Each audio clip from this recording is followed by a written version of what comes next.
There's a YouTuber named What Laura Likes. She announced that she's starting this virtual book club on this book, Why We're Catholic by Trent Horn. I was recently in San Diego for the Catholic Answers conference, and so I actually met Trent Horn and got the book signed and got to hear him speak. This is going to be split up into 5 weeks, and so today's week 1. Today we're going to be covering part 1, Truth and God, why we believe in truth. So he talks about how a lot of people, when they think of religion, when they think of spirituality, it's, oh, whatever, if you believe that's right, then that's true for you, but I believe this and that's true for me. And honestly, this is how I used to think. I used to think, oh, Catholicism is what my parents do and that's what I do and it's true for us. But then I had to reevaluate and think, what do I even believe? Is Jesus only real for me, or is he real for all people? When people say things like, there's no absolute truth, that statement contradicts itself, because when you're saying that, is that true? Is that a true statement? He says, when we say a statement is true, we mean it corresponds to reality. And there's 2 types of truths. Any statement is either a subjective truth or an objective truth. A subjective truth are statements that describe opinions and are only true for the person who makes the statement. And an objective truth are statements that describe reality and are true for all people. He writes how a lot of people think choosing a religion is, a lot of people think that it's subjective. Religious truths describe basic important features of reality. This isn't a sign of arrogance, it's a sign of a genuine desire to find the truth. God can't both not exist and exist at the same time. He doesn't just exist for certain people, and he doesn't not exist for certain people. Either he exists or he doesn't. And so it's okay to claim that what you believe is true. And I think we just shy away from proclaiming the truth in our culture because we don't want to offend anyone. A lot of people might be like, well, you just made that up and it's a fairy tale and you think that it's true and you feel that it's true, so it's true for you, but it's not true for me. And we really need to dig deeper into these questions and investigate things that are worth investigating. Say you're at the beach and you're using the metal detector, it can't detect diamonds, but the diamond is still there. It's just not able to detect it. Similar to science, has a certain realm of information that it can detect. And so just because God exists outside of what science can detect doesn't mean that God doesn't exist. There are different ways we can investigate truth. He writes, some people think science is the only tool we should use to investigate the world, and we shouldn't believe anything that can't be proven scientifically. This attitude is called scientism, and it's self-refuting because there is no scientific experiment that proves the only reliable form of knowledge is science. Science tells us how the world is, but it can't tell us how the world ought to be. Science can't show us what is good or evil because it is just a tool that can be used for either good or evil. But Catholicism fully embraces science. Catechism of the Catholic Church, it praises scientific studies which have splendidly enriched our knowledge. Paragraph 283. St. John Paul II, whose feast day was actually a couple days ago, he told Vatican's Pontifical Academy of Sciences that evolution was more than a hypothesis.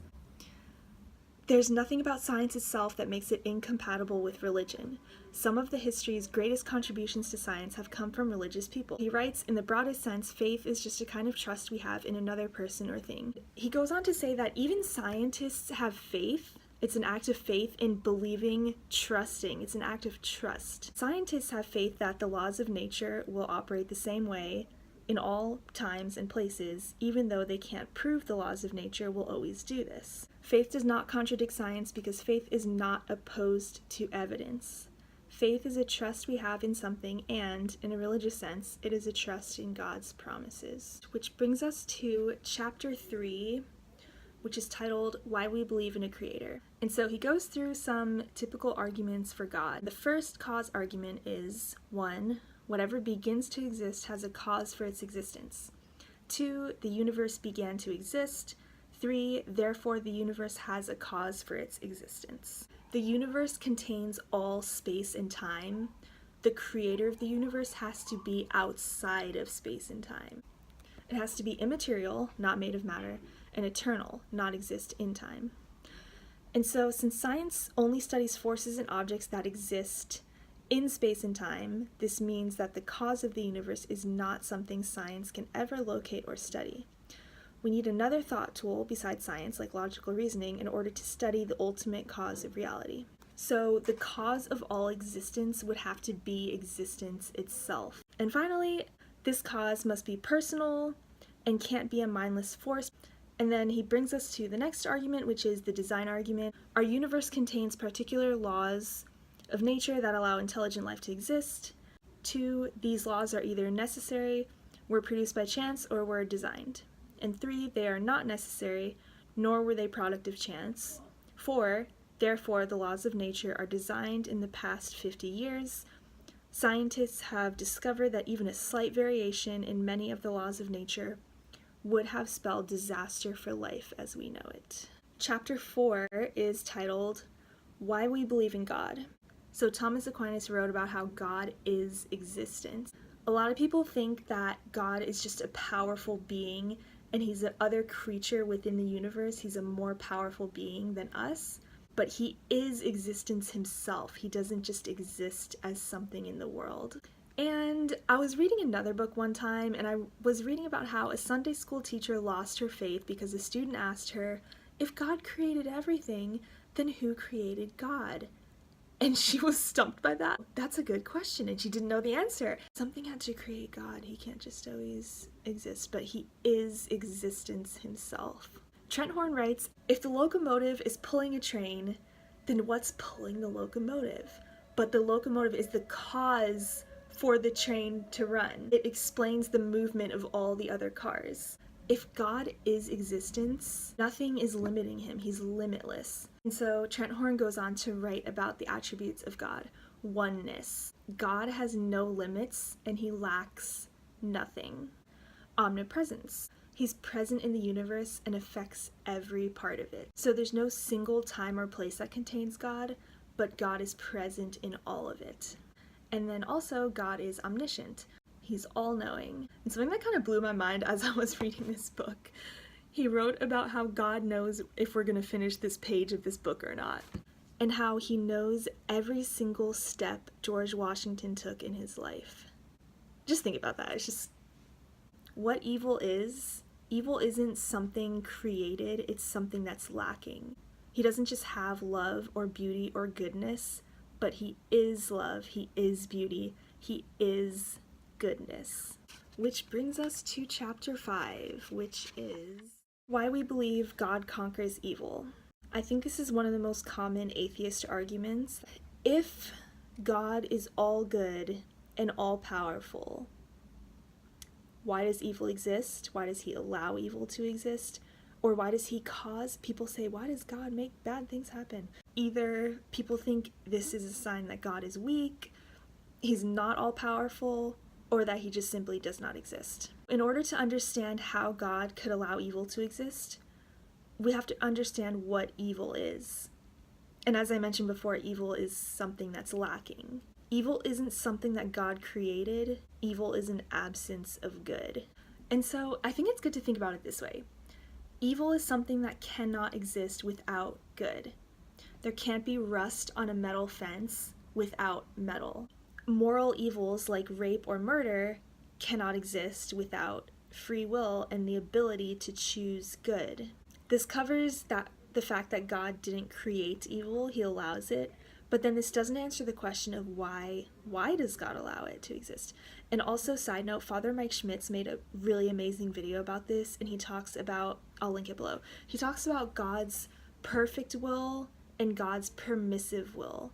And it was such a good explanation. I really encourage everyone to check that video out. If it's something you're struggling with, if you're in your faith and you're thinking, why does God allow such bad things to happen? Why is there so much pain and suffering in our lives, in the world around us? I mean, it's valid questions. And these are questions that people have been asking since, read the Bible, read the book of Psalms, and you're going to see people crying out to God, why are you letting this happen? I love the book of Job in the Bible because it addresses this question of, if I'm a righteous man, why are bad things happening to me? Job, who did everything right, followed God, everything's taken away, and his friends are like, well, you must have done something bad to deserve that. What God could do is get rid of moral evils, like rape and murder, by making us all into robots, but then we wouldn't be able to choose good. We would just be existing in the world like robots. There wouldn't be courageous people, there wouldn't be heroes, wouldn't have empathy, we wouldn't have compassion, we wouldn't even have love. And also, a really good analogy that he brings up is, I love this, the Mona Lisa argument. I actually heard this on Catholic Answers one time, and it's stuck with me ever since. And this is the idea that, say you're in a museum and you see a picture of the Mona Lisa. You're standing super close to it, and you just think to yourself, wow, this is such an ugly picture. It's just black brush strokes. What am I looking at? What does this mean? But you don't have the perspective. Once you step back and you see the entire picture, you see that it's a beautiful painting. And this is kind of what our lives are like, is we're only seeing what we're looking at right now, right in front of our faces, and we think it's terrible and dark and horrible, but we don't have the perspective of the bigger picture, and that in the end, when you step back, it's beautiful and meaningful, and all the brush strokes work together to create this beautiful painting. Even though at the time we might not be able to see it. And also Jimmy Akin, who works for Catholic Answers, who we actually square danced with at the conference, which was hilarious. His wife really sadly died of cancer shortly after they were married, and Trent writes about it, and he says a really beautiful quote that Jimmy Akin said after this happened. God doesn't always give us reasons to explain our suffering, but he does give us ways to help endure it. If evil refers to the way that things are not supposed to be, then good must refer to the way that things are supposed to be.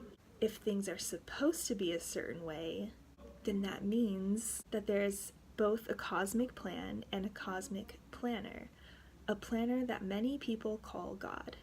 And so not only is the universe supposed to be a certain way, you and I are supposed to be a certain way. When society embraces evil like genocide or slavery, the heroes are people who say it's better to do what's right than to accept what's popular. And the problem of evil isn't God's problem, but it's our problem. If there is a perfect, objective, truth, beauty standard for how everything should be operating, when we choose to not live in according to that plan, that's when we separate ourselves from God, which is what we call sin. So morality is our choice, our choosing between good and evil. And so the perfect standard for morality comes from the perfect person, which is God. So whenever we sin, we separate ourselves from the perfect person, turning away. And it's not like you did something wrong or you did something bad or you didn't follow this rule. It's not about following rules. It's simply about separating ourselves from God. A lot of people say, I even had students ask me this, why does God send us to hell? If God is so good, why would he punish you and send you to hell? All sin is, it's our choice. We have choices. We have free will. We can either choose to separate ourselves from God or we can choose to be united to God. It's just a choice. I'm not going to say it's easy. Obviously it's not. But that's what it is. And there's no good and bad people. We're all just people. We all can make choices. We all have the ability to choose good or choose evil. We have a lot of things affecting the choices that we make. Much of the evil that happens in the world is because of people's bad choices.